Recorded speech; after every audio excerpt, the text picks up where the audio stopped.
Stór titill, ekki satt? Hér sit ég, þykist vita allt jóga. Aldrei. Þetta svona eins og predikarinn í kirkjunni, hann talar Guð en kannski hann aldrei hitt Guð. Þannig að fyrri partur dagsins tölum við þrennt, Hatha Yoga, Vinyasa Krama og lífeðlisfræði andadrátts. Þannig,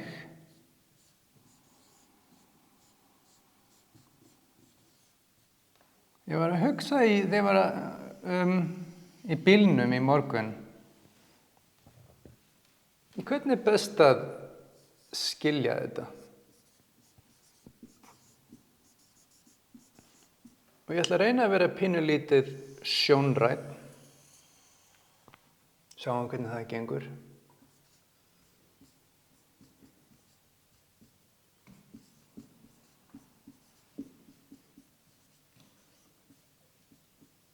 Úps. Ok. Þannig að þegar kemur að klassísku jóga, þannig að við getum farið nokkur þúsund aftur í tímann og þá var Veda. Og Veda voru einhvers konar rit sem innihéldu einhverja kennslu. Og hluti af Veda var jóga. Og síðan komum við aðeins nær og þá erum við með það sem kallast Patanjali Yoga Sutra. Hvað ég að segja, 2500, kannski 2000 ár, eitthvað svoleiðis. Og síðan komum við örlítið nær og þá verður til eitthvað sem heitir Hatha Yoga. Og það er mikið í gangi í dag að þeir reyna svona að finna uppruna Hatha Yoga, hvaðan kemur þetta, hvernig var þetta til, en kannski svona 1000 ár, kannski örlítið fyrr, kannski örlítið seinna, hver veit nákvæmlega. Og síðan komum við ennþá nær og þá eitthvað sem kallast Vinyasa Krama. Þannig að Hatha þýðir í raun og veru kennsla á einhverju vissu. Þannig að þetta er nokkurs konar hugmyndafræði eitthvað. Og Vinyasa Krama þýðir hvernig náum við markmiði Hatha Yoga. Og síðan lífeðlisfræðin þýðir hvernig túlka ég Hatha Yoga miðað við daginn í dag? Af því að hvernig á maður að skilja hvað er í gangi því að vísindin hafa fært okkur einhvers konar þekkingu. Og ef ég nota það ekki almennilega, þá veit ég voða lítið hvað ég er með í höndunum. Þannig að Hatha Yoga hefur fullt af svona orðum eins og asana eða prana, chitta. Og þetta þýðir eitthvað svona hugmyndafræðilega, það er eitthvað filosófía, en nútíma lífeðlisfræði, þau eru farin að ná pínulítið af það sem Hatha Yoga fjallaði fyrir 1000 árum. Þannig að lífeðlisfræðin, hún getur gefið okkur svona pínulitla túlkun á þessu, hvað þau voru að tala þessi menn. Á nútímamáli. Já, á nútímamáli. Nákvæmlega. Og mælanlegt líka. Þannig að fyrsta sem við skoðum, það er hugmyndin það er eitthvað sem kallast asana. Og asana þýðir stelling eða staða. Þannig að ef við förum aftur í tímann, að þá var þetta stellingin inn í veidiskum tíma, innan tíma Patanjali. Þetta var bara seta. Asana þýddi bara seta. Og síðan þegar við förum að koma nær og nær okkur í tíma, af hverju, veit ekki nákvæmlega, kannski dauðleiddist þeim, að það verða til mismunandi stellingar. Og þessar mismunandi stellingar, þær hafa einhvers konar tilgang. Og tilgangurinn að ná þrenns konar eiginleikum. Það alls konar svona punktar og komi, ég man aldrei hvernig þetta Það sem kallast stariam, það sem kallast halagu, og það sem kallast arogyam. Og þessir 3 eiginleikar, þannig að hatta að fjalla einhver stað verður að byrja. Og þú byrjar í þessu grófasta, og það líkaminn. Sem þýðir það að líkaminn einhvers konar ílát, og það verður að vera hæft til að geta þola einhvers konar orku. Þannig að hatta þýðir við verður bara orkufræði. Orkufræði hugar og líkama.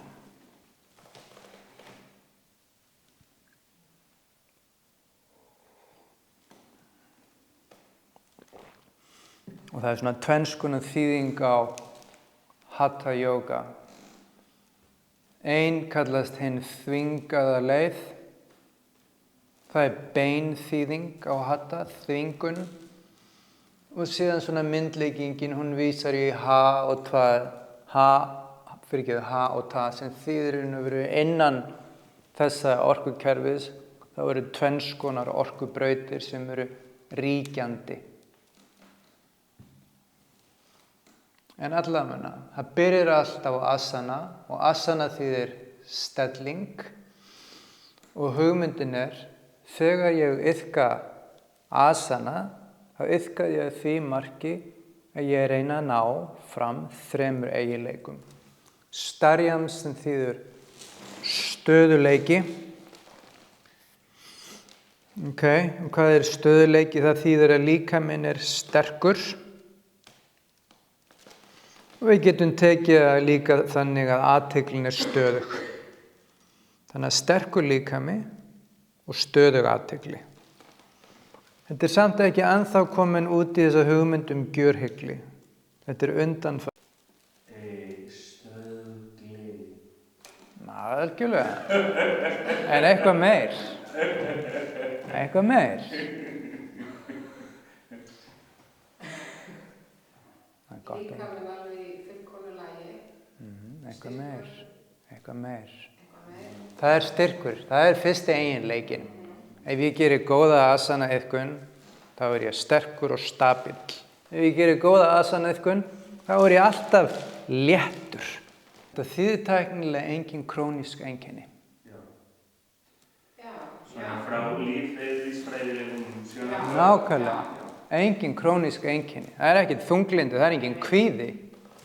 Það engin verkir. Nákvæmlega. Það ekkert pillu á því að það allt í lagi með þig. Í dag skyndilausnin að borða pillur. Ekkert að ég að borða pillur. Má alveg borða pillur. En það þýðir ef þú ert að borða pillur þá ertu ekki þarna. Það aðalatriðið. Nema tíma á laugardögum. Það annar hlutur. Það annar hlutur. Það gleðipillur. Þannig að þetta hugmyndin. Ef ég iðka vel, og ég iðka reglulega með skynsemi og skýrri stefnu, þá hægt og rólega þróa ég þessa 3 eiginleika innra með mér. Arógjan þýðir engin krónísk einkenni í huga, sem þýðir góð geðheilsa. Og engin krónísk einkenni í líffræðinni. Þetta gífurlega mikilvægt. Gífurlega mikilvægt. Því við erum ennþá bara að tala smá brota af því sem jóga Og það að segja, ef þú gerir þetta almennilega, þá gerist þetta. Ok? Þetta þá ekki bara eiginleika, þetta líka afurð. Algjörlega, þetta afurð. Afurð og eiginleiki. Ok, næsta hugtak.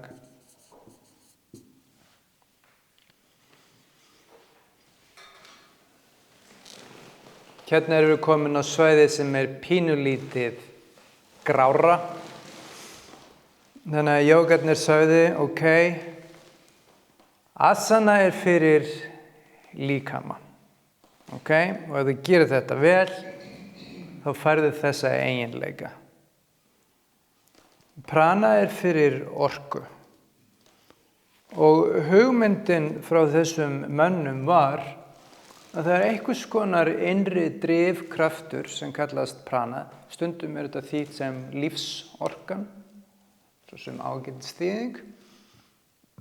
En þessi lífsorka, hún undirrót alls.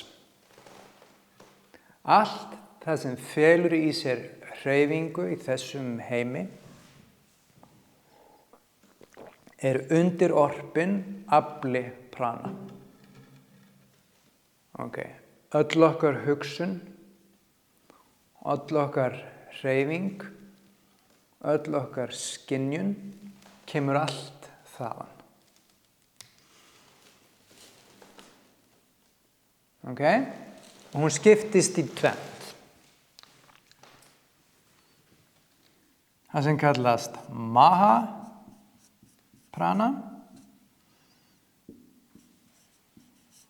og það sem kallast pancha prana.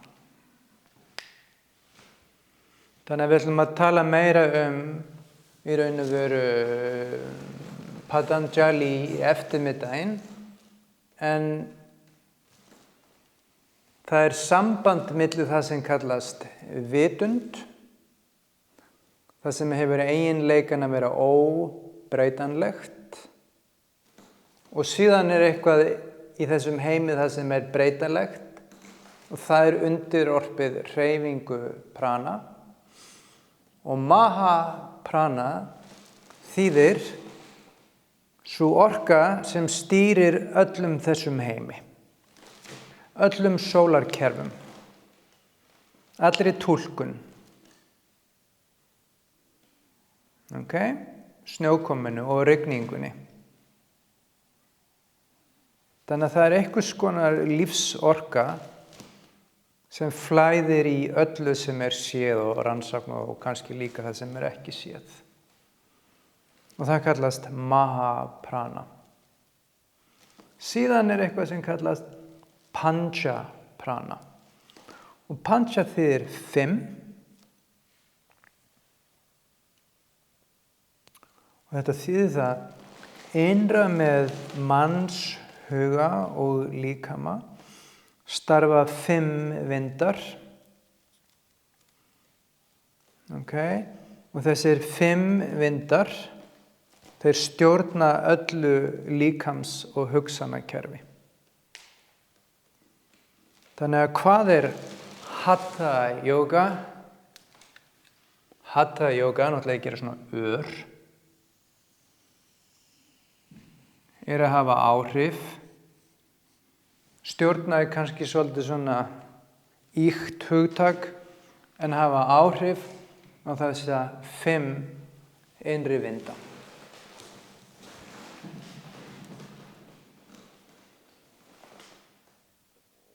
Innri herpingar líkamans, beina eða læsa. Ok, og prana felst mest í raun og veru. Það einhver líkamsstarfsemi, en síðan einhver hugarstarfsemi, og hatha yoga segir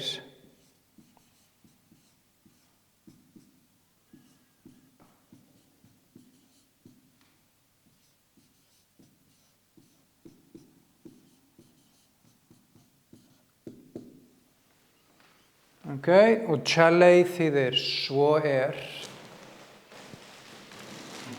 Þannig að svo hugur, svo öndun. Okay. Þannig að prana líka lauslega túlkað sem andadráttur. Það ekki andadrátturinn sjálfur, en því lýst sem að það situr á andardrætti. Og hugmyndin hér, hreyfing hugans hreyfing andadrátts. Sem þýðir, þið hugsið eins og þið andið. Og fyrir maður pæla, þetta nú fáránleg hugmynd. Öndum við ekki öll alveg eins? Nei. Ok. En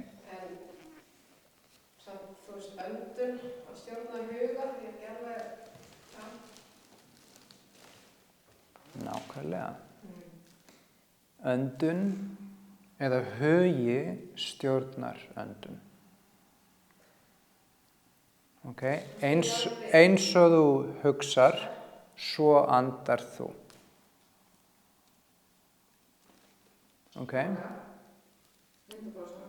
Eins og þú hugsar, svo andar þú. Hatha yoga þýðir að breyta huga í gegnum öndunar stjórnun.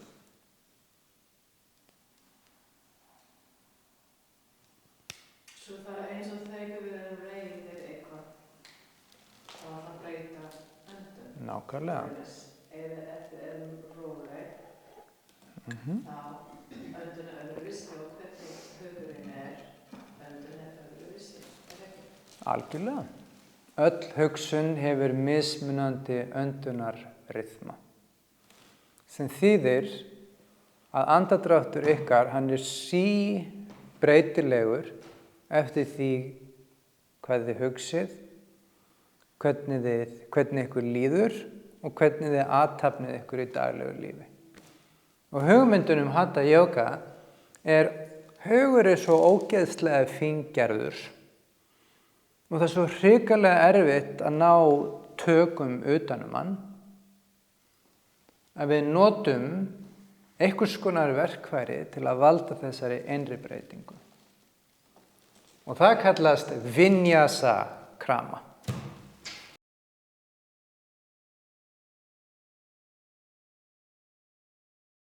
Aðal hugmyndin að þú getur breytt þínu huglæga ástandi. Það lykilatriði.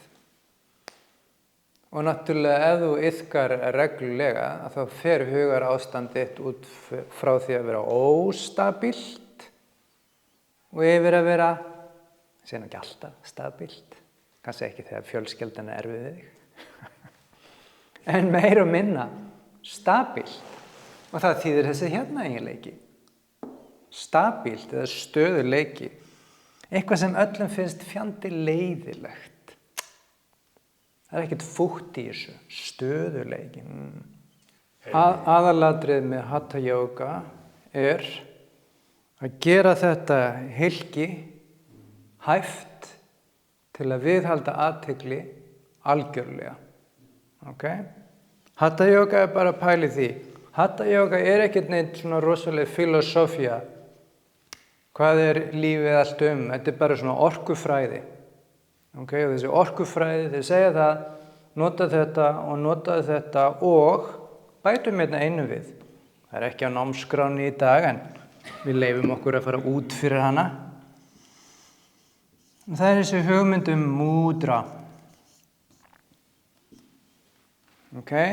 Og þetta alveg sér Hatha yoga. Líkaminn sem orkulegt fyrirbæri og mudra þýðir að innsigla eitthvað. Sem þýðir að það kemst ekki lengur út.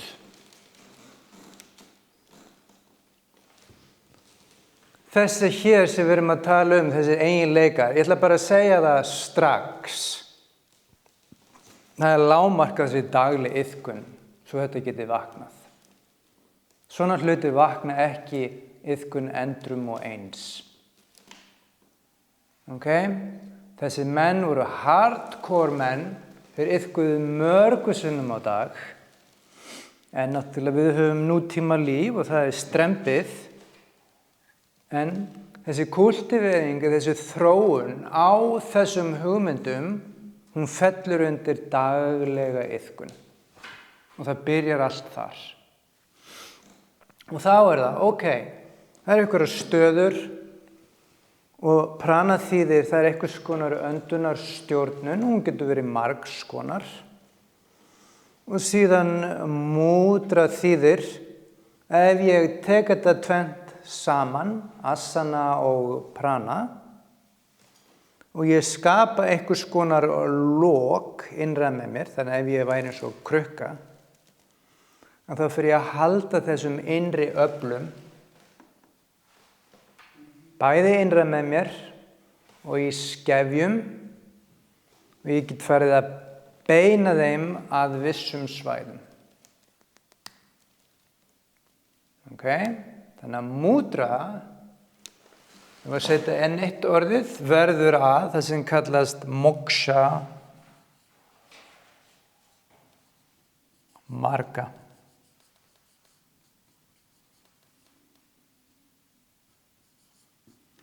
Þannig að það alveg spurning, það mismunandi hatha texta sem tala fyrst múdra og síðan prana, og síðan aðri hatha texta sem tala fyrst prana og síðan múdra. Og þegar við erum að tala svona múdra, því að flesta sem talað múdra í dag þarf að setja fingurnar eitthvað saman. Þessar múdrur sem við erum að tala hér, þetta eru líkamsstöður, og maður að halda í sér andanum yfir höfuð í lengri tíma. Maður að herpa innri líffæri og vöðva til að beina þessu eitthvert. Þannig að þetta mjög ýkt ástand. En allt hatha yoga í raun og veru, öll asana iðkun leiðir að múdra. Moksha þýðir frelsi. Og marga þýðir vegur. Og hugmyndin að þegar ég geri þetta hylki hæft, að þá hámarka ég prana, sem þýðir ég hætti að tapa prönunum minni. Það ekki endilega að ég sé einhvern veginn að magna eitthvað ógeðslega upp eða ég get margfaldað hana. Það ekki hugmyndin. Heldur, ég hætti að tapa henni. Þetta eru fingjarðar orkur. Sem leikur og leikur. Nákvæmlega, stöðugt. Og moksha marga þýðir, þegar ég beini þessu innra afli á dýpsta staðinn innra með mér, og ef við tölum líkamann þá það mæna og hryggur.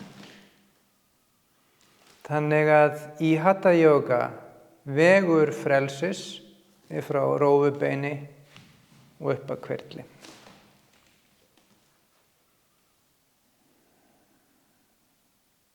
Var það einfalt? Mjög einfalt. Stutti vegur. Hann ekki nema meter. Einfalt en ekki auðvelt. Ja, nákvæmlega. Einfalt en ekki auðvelt. En markmiðið í hatha yoga. Þannig að vinyasa krama þýðir hvernig ég nota líkama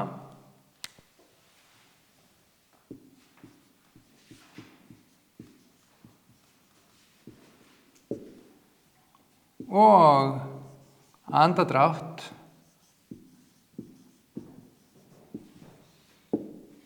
til að skapa þessa eiginleika innra með mér. Þannig, allar stöður hafa ákveðið vinyasa krama. Þannig við ætlum aðeins að skoða þetta eftir. Og allar stöður hafa ákveðna öndunar ryþma.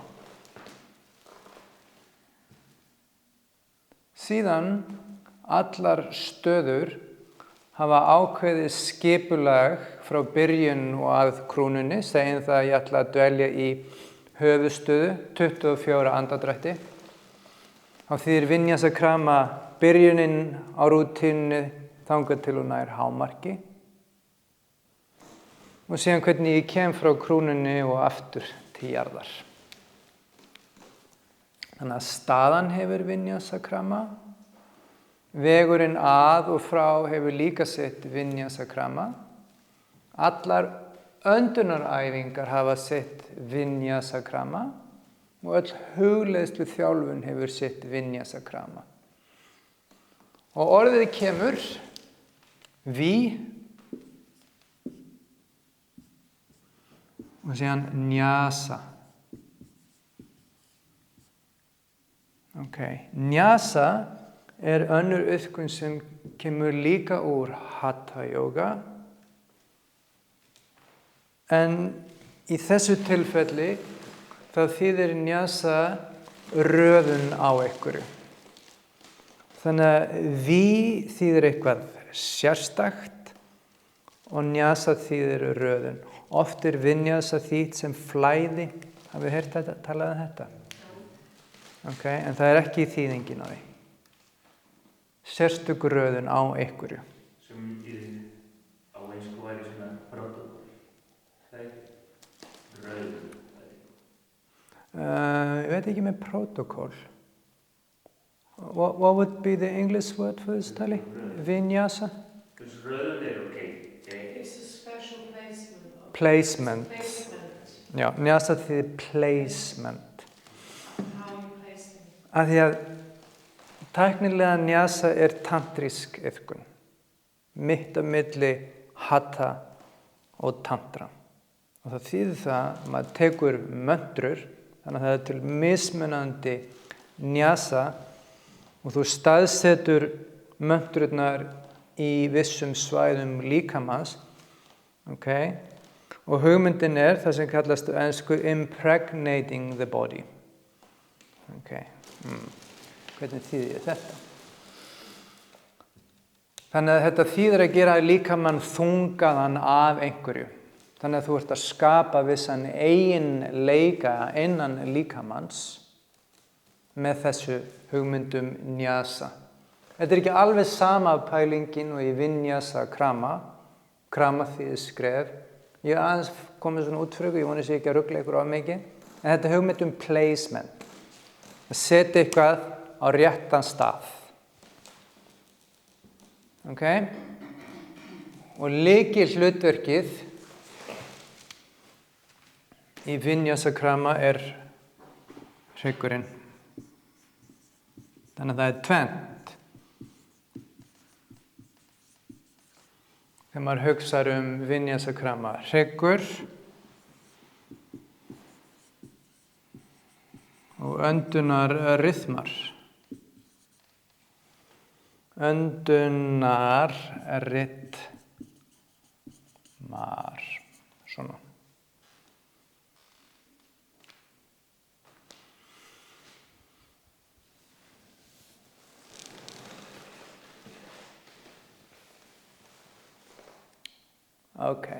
Stundum sagt að maður sé bara eins gamall og hryggurinn á manni Hafið heyrt þetta?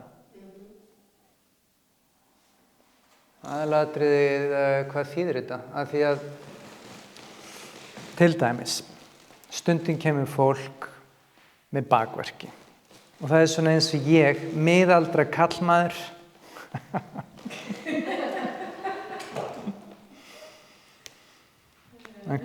Kom með bakverki, lífið svolítið erfitt. Og þá segir við hann hafði engar áhyggjur. Ef það gerir ekki neitt, eftir 10 ár, þá verður líklega í lagi. Af því að hryggurinn, hægt og rólega, hann að steingervast. Hann nánast bara að trosna.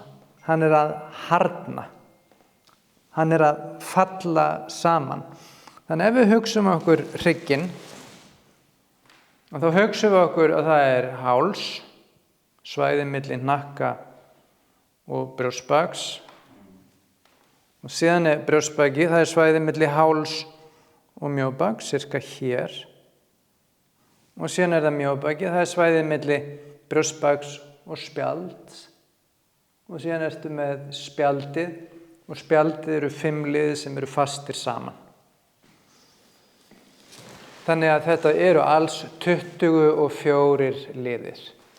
En yfir höfuð, að sjálfsögðu ekki alltaf, þetta er grátt svæði, líkaminn hreyfir sig mest í 3 liðum. Okay? Það sem að háls og brjóstbak mætast og síðan það sem að háls og mjóbak mætast, brjóstbak og mjóbak mætast sem þessi hér. Þetta er tenging þindar. Og síðan það sem mjóbak og spjald mætist.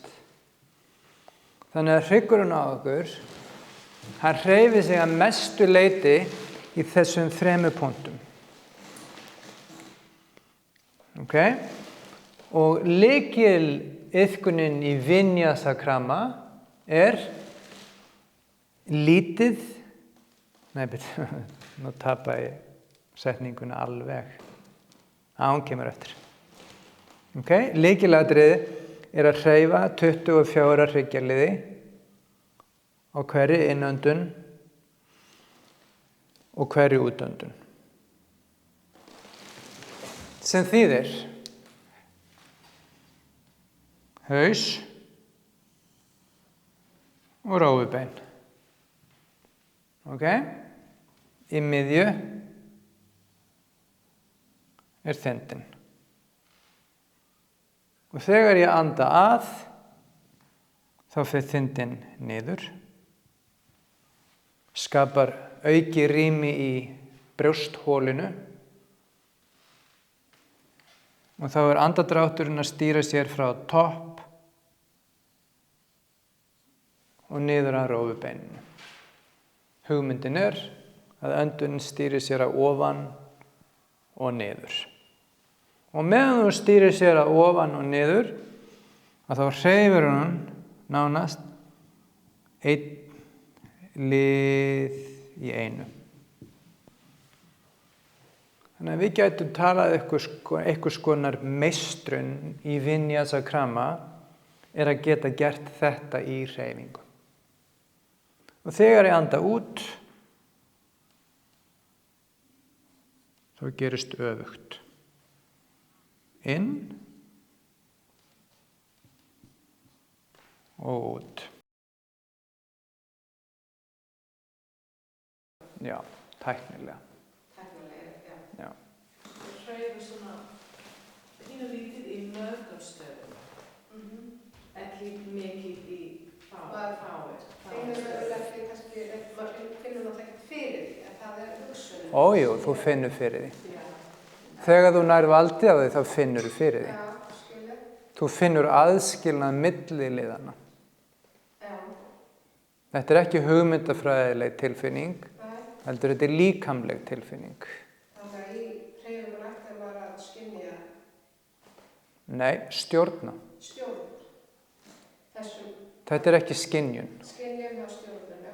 Af því að þú getur skynjað líkama að hreyfast, en það þýðir ekki endilega þú ert að hreyfa hrygginn. Það er krefjandi að hreyfa hrygginn. Já. Það er erfitt. En ég er svolítið mikið alltaf í þessum 3 uppbygguna. Já. Ok, það er hægt að gera þetta án öndunarstjórnar ef maður hefur mikið vald, en maður lærir að stjórna hryggnum með það sem kallast að langa ryþma andadráttsins. Þegar andadrátturinn er umfram eðlileg öndun. Tali, you want to close the door maybe? Hello. He's coming back. Yeah, I know. Ok. Anda þá dýpra í, umfram eðlilega öndun, það er alltaf. Nákvæmlega. Hér kemur hugmyndin með djúp öndun. Ég ætla aðeins að setja það í pásu, en það er betra að hugsa andadráttinn sem langan en djúpan. Langan en djúpan, já. Ok. Að anda á þennan hátt í fyrsta lagi gerir manni kleift að hreyfa hryggjarliðina af því að hryggurinn að trosna, því eldri sem verður, því meira fellir hann og því stífari verður hann. Það alltaf verið að tala að teygja þetta og hitt, en við ættum að vera virkilega upptekinn að teygja hrygginn. Af því að allir taugungar miðtaugakerfisins, þeir falla inn á milli þessara liða. Þannig að þetta tjáskipta stöðin. Reyndar ef að gasskiptin í lungunum ekki rétt, þá þessi tjáskipting drasl, það önnur saga. En allavega þessi tjáskipting hún verður að vera í lagi og síðan að halda hryggnum nokkuð ungum, það betra. Og síðan þetta stoðin líkamannum. Þannig að þetta miðstoðin, þetta það sem heldur öllu. Þannig að ef að asana-iðkunin ekki hryggmiðuð, þá erum við alltaf í það sem við getum kallað útvöðvakerfi. Þannig að því miður of mikið það sem kallast modern postural yoga. Okay? Það tvenns konar yoga. Hatha yoga, sem við getum kallað gamla yogað. Og síðan modern postural yoga. Og, nei, ég ætla ekki að vera frútt í þetta. Modern postural yoga þýðir að vera form staðana. Vinyasa-krama þýðir virkni staðana. Og það stór munur á þessu tveimur. Formið ekkert beinlínis að horfa á hrygginn, kannski einhverju leyti, en í virkni hreyfingu þá miðast allt við að hreyfingar líkamans koma frá hreyfingum hryggsins. Þannig að hatha þýðir að það asana-iðkun og það eru margar stöður í dag, en á tímum hatha þá voru ekkert svo margar stöður. Sumir textatala 32, sumir textatala 12 til 14, einn texti talar 84, í dag þetta vast. Hvað, 10.000 eða ekki? Mikið. En það bara fáar stöður sem eru mjög mikilvægar. Og síðan prana, það einhvers konar innri vindur og hann hefur bein áhrif á hugan.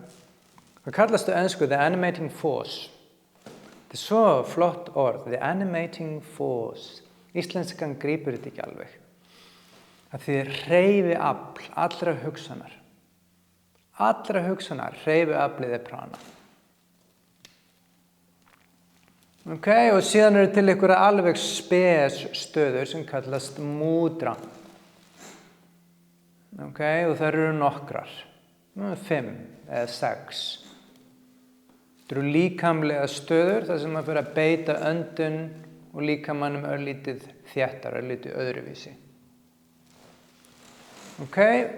Og tæki sem maður notar til þess að þróa þessa eiginleika eða þessi verkfæri kallast vinyasa-krama.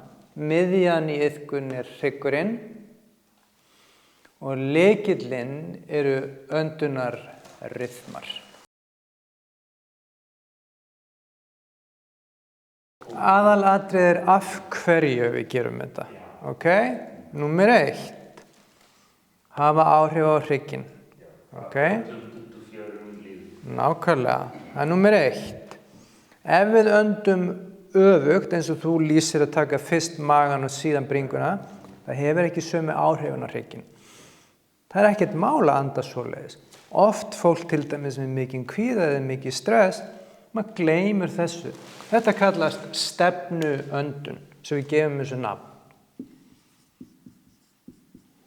Stefnuöndun.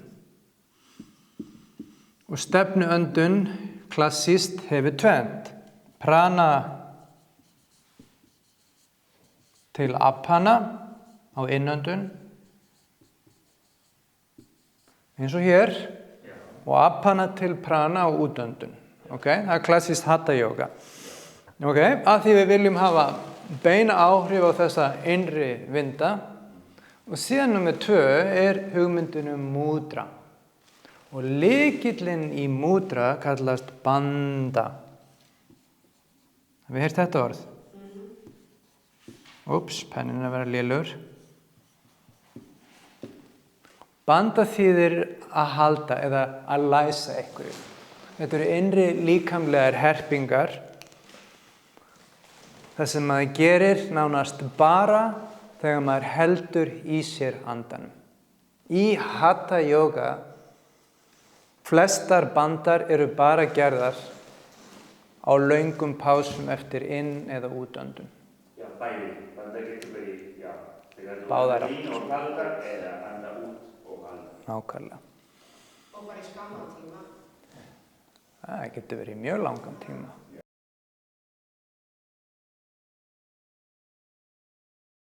Að sjálfsögðu, þessi lengri stopp þau snúast öll lífeðlisfræðina. Ok? Þannig, lífeðlisfræði líkamans snýst lífeðlisfræði andadrátts og það sambandi milli súrefnis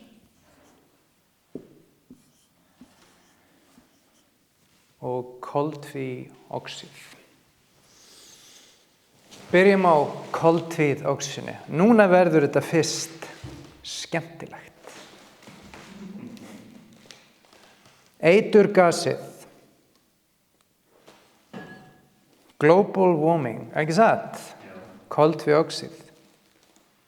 Út af þessu kolefni þá allt að fara til fjandans.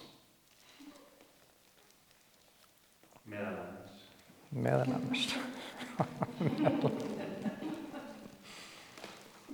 Ok, en hvaðan kemur það? Frá okkur öll. Þessi breyting á milli oxygen, af því að við erum öll karbongerð. Nákvæmlega. Við erum karbonlífvera. Já. Og þessi líkami, hann karbonverksmiðja. Já. Hann köfnunarverksmiðja. Okay, og hann framleiðir koltvíoxíð stöðugt. Þannig að eins og þindin starfar alltaf og þegar þindin hættir að starfa þá lífið búið. Koltvíoxíð alveg eins. Út af bruna milli glúkósa og súrefnis þá verður til þetta karbon, koltvíoxíð. Og svo lengi sem koltvíoxíð innan líkama þá líf. Þegar koltvíoxíð hverfur þá lífið búið. Þannig að koltvíoxíð í lífeðlisfræði andadrátts hreyfiafl alls líkamans. Án koltvíoxíð þá ekkert líf. Þannig, í andrúmsloftinu, hvað haldið það sé mikið koltvíoxíð? Hvað myndið þið giska? Ég skal gefa ykkur vísbendingu. Lungun þurfa 6,5% magn af koltvíoxíð til að vera heilbrigð. Hvað haldið það sé mikið í andrúmslofti? Í dag. Í dag, nákvæmlega, í dag. Ekki nótið þess, það skil. Hvað segirðu? Ekki nótið þess að náum þessu fullkomna að þegar við öllum átt inn. Ok, við öndum inn súrefnis, ok, og eitthvað sem heitir nitrógen, ok, nitrógenið eitthvað 79%, súrefni 21% og koltvíoxíð 0,04%. Lungun þurfa 6,5 til að starfhæfa eðlilega, en fyrir utan 0,04. Það þýðir það nánast ekki neitt. Þannig að hvað aðal starfsemi koltvíoxíð í líkama? Það súrefnis upptaka. Hvernig við öndum það? Hvernig þú færð súrefni í vöðva og líffæri. Í Nákvæmlega, svona virkar þetta. Við öndum inn, súrefni fer í lungun, síðan kemur í lungun, þá gerist eitthvað mjög flókið og það sem ég er bara jógakennari, þá skil ég það ekki.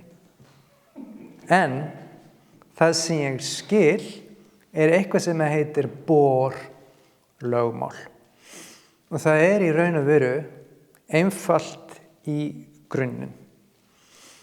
Bohr-lögmál kallast, what is it again in English? Oxy-hemoglobin dissociation curve. Ok, og þetta Bohr-lögmál, það fjallar hvernig ætlar líkaminn að splitta súrefni og blóðrauðu. Þannig að þegar við öndum að, þá flæðir súrefnið í lungun, okay? Og þetta er svo mikill lykilskilningur til að skilja hvað er öndunarþjálfun. Okay? Og blóðrauðan, hún binst súrefninu. Það verður læsing á milli þessara tveggja. Og þau veitir blóðrauðan, þegar maður sker sig, rauði hlutin er blóðrauðan. Okay? Og síðan þetta fasta samband, það byrjar að flæða æðaveggina, út allt. Nema hvað, að vandamálið er að þetta er fast, sem þýðir það, blóðið inniheldur alltaf 97 til 99% af súrefni. Alltaf. Það er alveg sama hversu mikið þú andar að þér, blóðið viðheldur alltaf, týndi eftir orði. Súrefni. Sama hlutföllum í súrefni. Okay. Þannig, þegar ég byrja allt í einu að herpa lærvöðvan, að það þarf lærvöðvin meira súrefni og í gegnum blóðþrýsting og púls, þá segir hann í gegnum miðtaugakerfið, ok, við þurfum súrefni í lærið. Við erum að gera hnébeygju í jógaiðkun. Og þegar það kemur þar, að það verður ennþá fast. Þetta er ekki alveg svona, en þetta er svona nógu gott til að skynja þetta. Málið er að það þarf þriðja þáttinn. Og það er það sem kallast Bohr-lögmálið. Hvað er það sem klýfur þetta samband? Og það er koltvíoxíð. Þannig að þegar það kemur á réttan stað, segjum svo, að þá kemur koltvíoxíð einhvers staðar á milli og þetta samband þá losnar og súrefnið leysist inn í vefinn. Þannig, súrefni er orka og án orku þá er engin heilsa. Okay. Og ef það er engin heilsa, þá er engin stjórnun innan huga og allt er frekar neikvætt. Geðheilsan er farin. Þannig að líkamsstarfsemin, hún snýst að viðhalda háu magni koltvíoxíð í lungum. Og aðalatriðið líkaminn framleiðir þetta stöðugt. Okay? En að því að líkaminn framleiðir þetta stöðugt, af hverju höfum við ekki max orku alltaf? Af hverju erum við með króningseinkenni ef þetta er nú þegar til staðar? Það er að því við töpum því. Já, og þetta alveg. Nákvæmlega. Þannig að hvað sagðu jógarnir? Jógarnir segja, þín lífsorka, þetta sem að heldur öllu, hún kallast prana. Okay? Og jógarnir er að segja, ef þú vilt hafa þetta, ef þú vilt hafa supreme geðheilsu, ekki tapa lífsorkunni. Þegar kemur að lífeðlisfræði, það sem er undir orpið allri hugsun, það er hátt magn koltvíoxíð. Þú vilt ekki losa þig við það. Þetta kallast Bohr-lögmálið. Þetta er svona línulegur ás milli súrefnis og koltvíoxíð. Súrefni er orka. Okay? Og til að líkaminn starfi þá þarf hann orku. Þannig að hver er fyrsta fæða líkamans? Að taka súrefni inn í vefina er pínulítið eins og borða. Líkaminn borðar. Okay? Ef að koltvíoxíð er mjög lágt, þá andar líkaminn mjög mikið og skilar koltvíoxíðinu út. Okay? Þyngri öndun og þú tapar meira og meira koltvíoxíðinu. Ef að þú tapar öllu koltvíoxíðinu, þá er ekkert eftir til að setja orkuna inn í vefinn. Nú ætlum við bara að taka svona gróft dæmi. Þetta er dauði. Dauði, allt er búið. Þetta er max líf. Max líf. Eða aerogen. Nákvæmlega. Það fellur undir það sem við köllum plus 60. Ég ætla að útskýra þetta eftir. Ég ætla að reyna að hafa þetta eins einfalt og hægt er. Þegar lífið er max, okay, og plus 60 er í gangi, þá andar líkaminn svona mikið á mínútu. 3 til 4 lítra. Okay? Líkaminn tekur sirka 500 millilítra af súrefni í hverjum andardrætti. Sirka. Sem þýðir það að sá sem er með svona öndunartíðni, hann er kannski að anda 6 til 8 andardrætti í hvíld. Nú ég bara svona ígja þetta alltaf. Þetta virkar ekki alveg svona. Okay? Og það þýðir það að koltvíoxíð er í hámarki. 6,5% sirka. Öll líkamsstarfsemin, hún er það sem kallast optimal health. Sem þýðir það er ekkert að. Geðheilsan er 100%, líkamleg heilsan er 100%, þú hefur ótakmarkaða orku, líkaminn þarf mjög lítinn svefn, líkaminn þarf mjög lítinn mat og það virðist eins og þú getur starfað óendanlega. Þetta kallast jógi. Okay? Þannig að það sem við erum að reyna að gera í Hatha Yoga er að hámarka þessi orkuskipti. Þannig, segjum það að ég sé plus 30. Really? What's happening?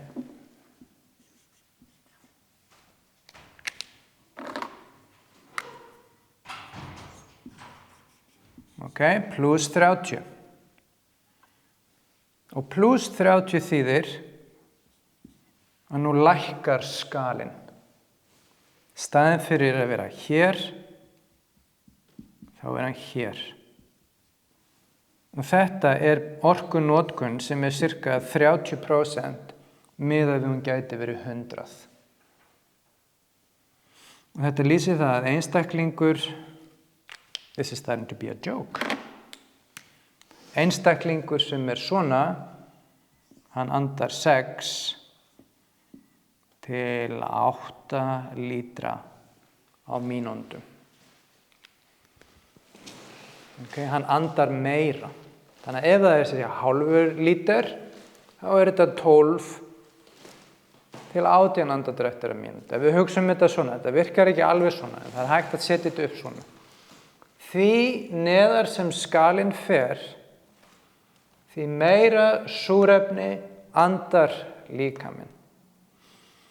Því meira súrefni sem líkaminn andar, því meira tapa ég koltvíoxíðinu, því meira sem ég tapa koltvíoxíðinu, því minni orku hef ég. Ég þarf að borða meira, ég þarf að sofa meira, það er mikið meira að gerast í hugsun hjá mér. Ég er endalaust að flakka milli, lífið er gott, lífið er ömurlegt. Og ég fer að verða valdur því að fá einhvers konar krónísk einkenni. Svefnin er ekki alveg það besta. Ég fer að daðra við svona léttan kvíða. Hver er ekki kvíðinn í dag? Ha? Það er allstaðar kvíði undir orpin öllu. Stress, hræðsla.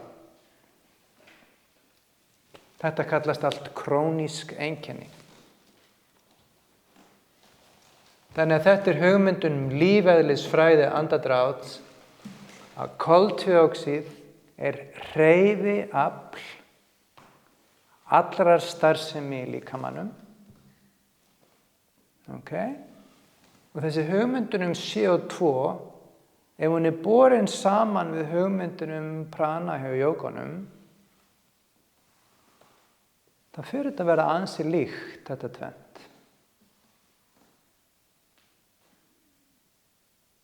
Það er ansi magnað. Það er eins og, nú er ég að giska sjálfsög, og koltvíoxíð sem líkamleg birting prana.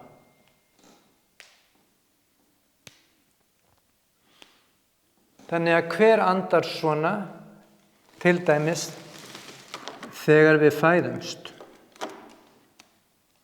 þá öndum við oft svona, lítil börn.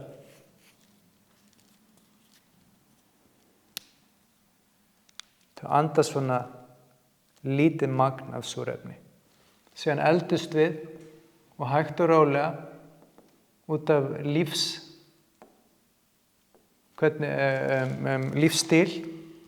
að þá lækkar þessi stuðull og við förum að tapa meir og meir.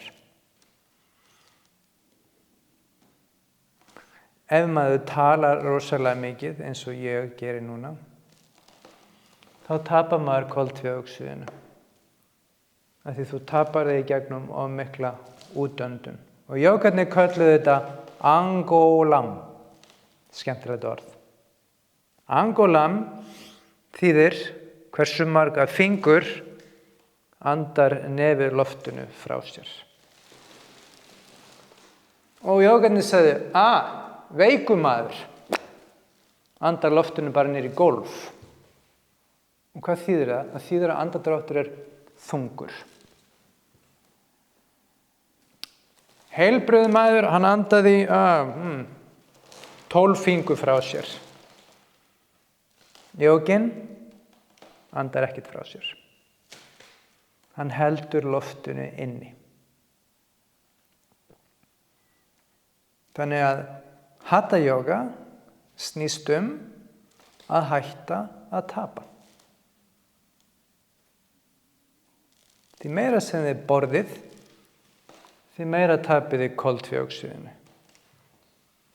Því meira sem þið sofið, ég veit að þetta má ekki segja þetta í dag, því nú er svefnin einhvern veginn svo mikilvægt umræðefni í dag. Okay? Því meira sem þið sofið, því meira tapið þið koltvíoxíðinu. Þetta er blanda af þessu magn og gæði, er það ekki? Nei. Bara borða mikið og lítið. Borða lítið. Hætta að tala.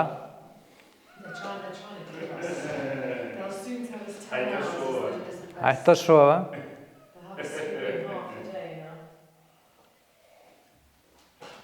Af því að í svefni, það er kannski ekki beint, ég veit þessi svefnumræða er svona, það má ekki segja henni allan á myndband. Það er mikil munnöndun í svefni. Þið tapið aldrei koltvíoxíðinu eins mikið þegar andið út munnin, númer 1. Þið tapið koltvíoxíðinu aldrei eins mikið og þið eru andþung. Þannig að hvað væri andþungur í jógaiðkun? Gefið mér eina hugmynd. Mér finnst ég alltaf vera bara frekar Okay. En hvað væri áberandi merki? Þú ert í jógaiðkun, hvað væri merki ok, ég veit það að þessi anda mikið, af því að Skuldur er búin að minnka. það væri eitt, okay, en það er eitthvað annað líka.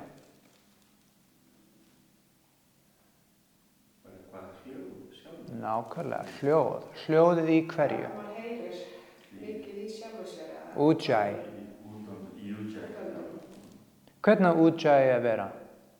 Það er einhver svona nálægt þér og hann á ekki að heyra í þér. Ok? Hann á ekki að heyra neitt. Og ef það er ujjayi pranayama, þá á hann að leggja eyrað við hálsinn og þá á hann að heyra pínlítið hvísl.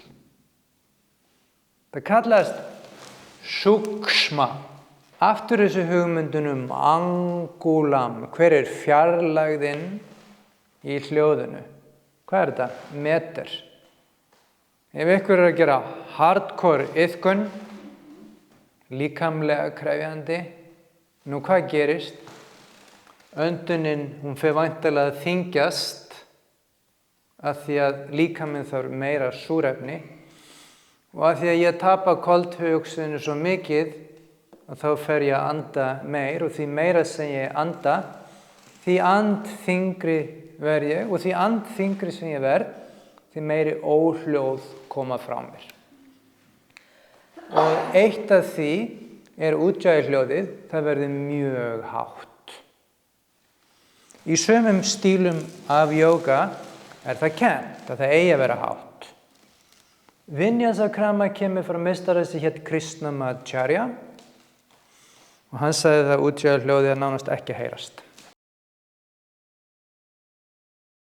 Að hafa það svona hátt.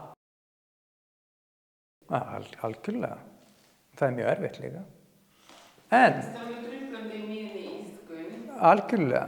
En ef þú vilt halda koltvíoxíðinu, ójú. Ok, skoðum þetta. Lungur taka max 6 lítra. Þú getur tekið 6 lítra í einni öndun. Ef þú andar svo fínt að þú varla finnur það, þá tekur þú pínu lítið loft í hverju öndun. Sem þýðir það að þú getur kannski tekið 5-6 andardrætti og þú ert að taka pínu lítið loft. Ef þú tekur kannski 4 andardrætti,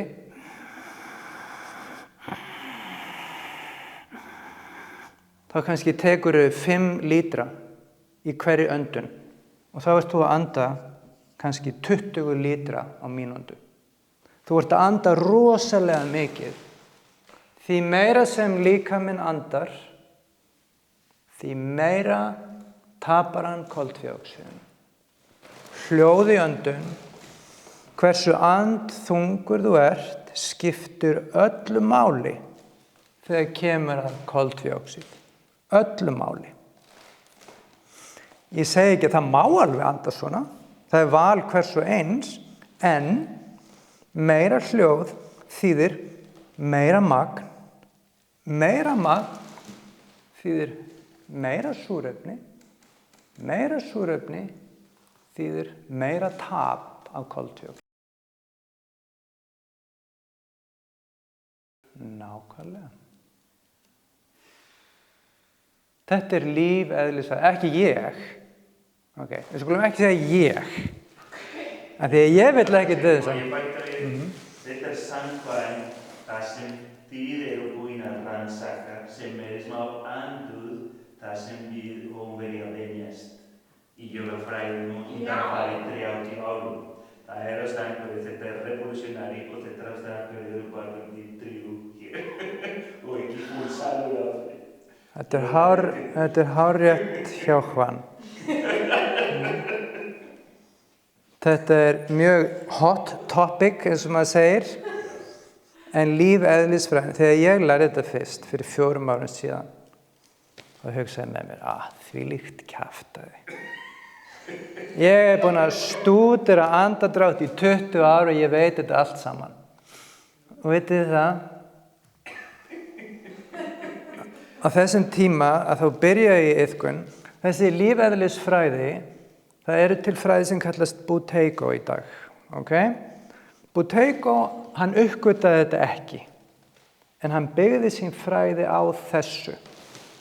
Okay? Og Buteyko þýðir að hvernig maksa ég koltvíoxíð til að öðlast mun betri heilsu. En í raun og veru, þú maksar ekki það, þú reynir að tappa ekki. Það það sem... Nákvæmlega. Ok, og ég byrjaði að iðka þessa Buteyko með minni jóga-iðkun, af því að ég trúi á tilraunamennsku. Þannig að ég gat ekki sagt þetta allt bull. Þannig að ég fór að iðka bara eins og ég lærði með þessum Buteyko-kennurum og vitið það, allt breyttist. Ekki bara lítið, allt breyttist. Allt það sem að jógafræðin höfðu sagt, fór ég allt í einu að skilja mikið betur. Okay? Ég hafði margfalt meiri orku. Ég var búin að stunda öndunaræfingar í 20 ár, oft klukkutíma á dag. En allt í einu með þessum fáránlegum fræðum, það fór allt að breytast. Hugurinn á mig var mikið stöðugri, heilsa mín var margfalt betri. Ég tala ekki að ég var mikið betri eiginmaður því ég var í mikið betra skapi.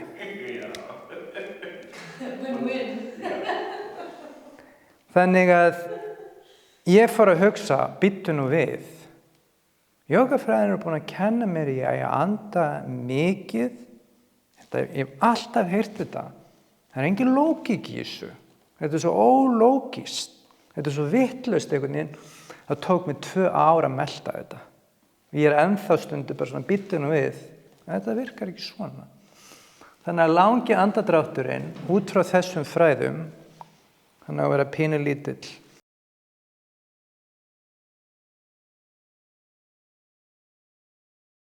Ég ætla að útskýra betur. Takmarkið með þessu snýst að vera í 45 plus. 45 plus hvað? Nákvæmlega.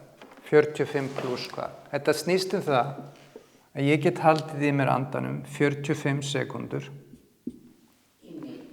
eftir eðlilega útöndun og það er engin viðbrögð í líkamann. Þegar ég losa eftir 45 sekúndur, ekkert mál. Ég er alveg eins. En vandamálið í dag er að meðaltalið er cirka 15 til 20. Eins og við segjum á ensku, there's an epidemic. Epidemic. Faraldur.